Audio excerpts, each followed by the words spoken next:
go. Hello, my name is Bryce Tubbs. With me today is Dr. Janell Jones. She's a certified life coach, licensed therapist, speaker, author, and podcast host at Janell Jones Empowers. I am so great and so just thankful to be able to have this conversation. Maybe we could even touch on some of her publishing, because she owns a company called Melanin Grace Publishing as well. So thanks so much for coming on the show today, Janell. Oh, no problem. Thank you for having me. I appreciate it. Can we call you Dr. J? You sure can. Excellent. And before we go any further, for those watching, if you're watching this from any location that is outside of our free community, I just want to personally invite you inside. It's taken a very, very, very long time to cultivate such a positive group of people who want to see each other succeed and they want to encourage you. So if that's you and you're watching from outside, come and join us and watch us there. Now, Dr. J, what was life like before you got into coaching and therapy and even being an author? What was the catalyst that brought you into the space? Yeah, so I worked a typical 9-to-5 job. I was actually working for the state of Ohio for many, many years. 3 kids, married, the rigmarole. I call it the hamster wheel. Get up, go to work, go home, go to bed of life. I had all these visions and dreams, but I was just afraid and didn't know how to pursue them. So just working and taking care of everybody else. So what was the switch? Did you that brought you into the space too? So the big switch came to me when I was at one of my jobs, and I said that because I have a lot of jobs. I was at a job that I had been working for many years, and it was one of them things where I really liked the job. Initially, I was combining my master's degree of social work and also my experience with youth in an academic setting. I really, really liked it. Well, as time went on, I started getting stifled creatively and also feeling like this wasn't it. Like I felt like something was in the back of me saying there was more than enough. And the job started kind of getting miserable. You start to pull it into work and you start to feel like there has to be more. You start to feel like you want to cry, going into your job and feeling like empty, but you're working 40 hours a week at someone else's job. Wow. So I had to sit down and really I call it my self-discovery moment. Because not only was I at a job that not necessarily I didn't like, I just didn't feel fulfilled at. And then also you're taking care of your kids and all that stuff. And so finally I had to go and do self-discovery and ask myself, what is it I truly wanted to do? And I knew it was more like writing books and really working with women and helping women.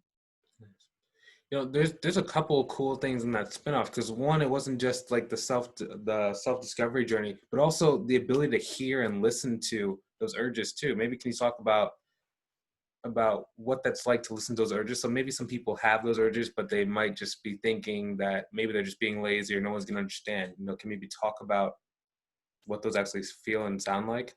Yeah, so those urges was calling very loud. I was dreading like hitting the snooze button, but what happened was really. So one of the quotes I live by is people normally change when the pain of remaining the same is greater than the pain of change. So for me, my back was up against the wall, and I had to ask myself, where do I want to be for the next 20 years of my life? So at that time, I worked for the state of Ohio for 20 years. And I had to decide if I want to stay there for the next 20 years of my life. And I did not want to. I felt stuck. That feeling of feeling stuck.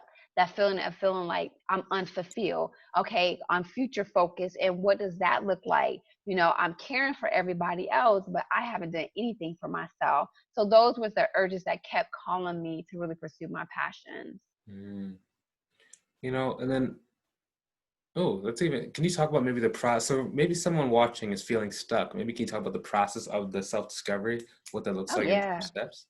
Yeah, so I had to start. I always tell people this.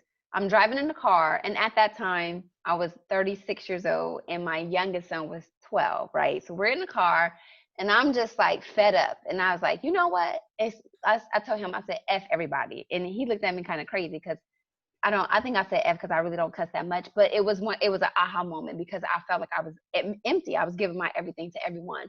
So then what I did was I sat down and I really just began to reevaluate my life. And I started to think about everything I used to want to do and was not doing. One of the things that were on my list was becoming an author. 15 years prior to that, I actually wrote a book and I never got it published, but it was like, you know what? I'm going to take a stab at becoming an author. I'm going to take a stab at actually getting my book out there and telling a story. So the first thing I did was I created my publishing company, Melanin Grace Publishing, because I wanted to be able to share my story and my words and have the creative rights without going through traditional publishing companies and hearing them say, you shouldn't act, you shouldn't do this. Because my first book was a children's book, if you can see behind me, called Beauty and Mahogany, where I really wanted to focus on helping young brown girls love the skin they're in, because I was a young brown girl who did not love her skin. That's cool. So how many books do you have out? So I have written 4 books, and then Wow. I have done 3 anthologies, so I have a total of 7 books that I have written. Wow. That's a lot of dedication. Wow. Yeah. And let me just say that most of them were done while working a full-time job. So yeah. Where do you find, so I'm just trying to dissect that, because that's a real thing. Where do you find the energy? Where do you find the passion? Was it just passion that was driving you to do it, or? Passion definitely was driving me to do it, because again, that thought was, if I don't do something, I'm gonna be stuck and I'm gonna be here. So definitely passion. But what I did was I learned how to optimize my time. So that's what I teach a lot of people to do, is learn how to optimize your time. A lot of people feel like they have to, like if you writing a book, a lot of people feel like they have to sit there for 20 hours a day to get their book done. But the reality of it is I learned tools and resources that I can use to outsource that stuff, so it's not taking a chunk of my time. So really delegating different tasks as well. That's cool. Let me ask you this question. So, I think we were talking beforehand. You have a couple of cool things that you're doing right now. Would you like to share any 1 or 2 of them with us? Or? Yeah, so quarterly I do a coaching program called Get Clear and Monetize Your Purpose, and this is strictly for women.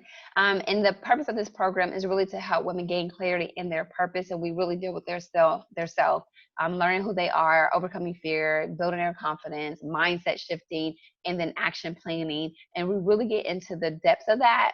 It's a 12-week program, and I do it every quarter. So the reason why is because a lot of women, I notice, they're kind of second guess themselves a lot when it comes to pursuing their purpose, especially if they're a family. So if they have kids, if they're married, if they have multiple roles, they feel like they are neglecting their roles. And one of the biggest things that's stopping them is also fear. So that program really helps them to overcome that. Another program I have is actually is for children. So girls grades are in ages 8 through 12. I did a program based off my children's book called Mahogany and Beautiful Bright Me, where I help girls build their self-esteem as well. That also is like on a quarterly emission. I actually made that online because I was doing it in the schools, but since the Rona hit, I actually am offering it online now as opposed to school. So that's offered twice a year, the fall and then in the spring. That's really cool. Thank you. Let me ask you this question, which is kind of interesting. So which one came first for that program? Was it the book first and then the desire to do the program, or was it like always you want to do something for kids and then they both came out? Yeah, so I used to do programming in schools, like Christian counseling in schools, but the book came first because the thing is I have learned how to monetize different things. So that's why I want to teach women. So the book did come first, and then a program came like a few years after that. Okay. Yeah, that's one thing that I love helping people do, because that's crazy. Let me ask you this question. So, right now you have a lot of cool things and you've done so much in your life, and part of this time that we're in is like clarity. And part of clarity comes vision. Maybe what does the vision look like for you, for as far as you like to think or talk about? Yeah, so my vision actually is to create this momentum of women really gaining clarity in their purpose. And I know that sounds like that's what we've been talking about, but when I tell you, when you begin to gain clarity in your purpose, this is where you begin to get freedom. So really helping them to get very clear and focused on their goals and where they're going, and encouraging them to let them know they can do it. Nice. And I guess it's a good segue actually, because like for those watching, it's really hard to go and reach your goals and reach your dreams if you don't have that support system of people who actually want to see you succeed. Because oftentimes we become the average of the people we spend the most time with. And in this time when we're maybe stuck at home, we're not always around the best support system when it comes to our dreams and our visions. So if you've been struggling to find people who actually support you, come and join us inside of our community, okay? It's taken a very long time to create such a just strong mastermind kind of sensation that comes when we all want the similar goals and we're all going on a similar journey. So if that's what you've been missing, come and join us by clicking the link either above or below the video. Join us right now inside. And, just kind of a bonus question, Dr. J. Part of vision and part of like goals is milestones. So sometimes, you reach the milestones. And in the past, if you reach the milestone, they consider success or not a success, but maybe at this moment in time, what does success actually mean to you? To me, success is really reaching and achieving those goals that I accomplished. For me, you can never stop learning or growing or creating.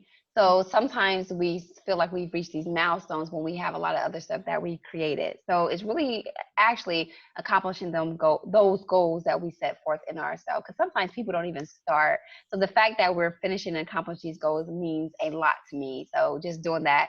And I constantly create. So it's always a revolving door. Nice. Let me ask you this question. So where do people go to either learn more about you, or where can they go to follow along with some of the cool stuff that you have going on? Yeah, so you can always visit me on social media for Facebook and IG and LinkedIn. I'm under Janell Jones, Janell Jones, and then Empowers. So Janell Jones Empowers. And then you can also visit my website, which is Janell Jones Empowers as well. And join my mailing list for free updates there. Nice. I really appreciate your time. Thank you so much for coming on the show today. You're so welcome. I appreciate your time and having me. Yeah, people need to hear your message and just need to see more people just like you. So Thank you so much. And for those watching, we thoroughly thank you for watching as well. Hopefully you go and hit the share button so other people can get some great value as well. Join us in the community. We'll catch you in the next episode. We'll see you. And we're done recording in 3 and 2 and 1. And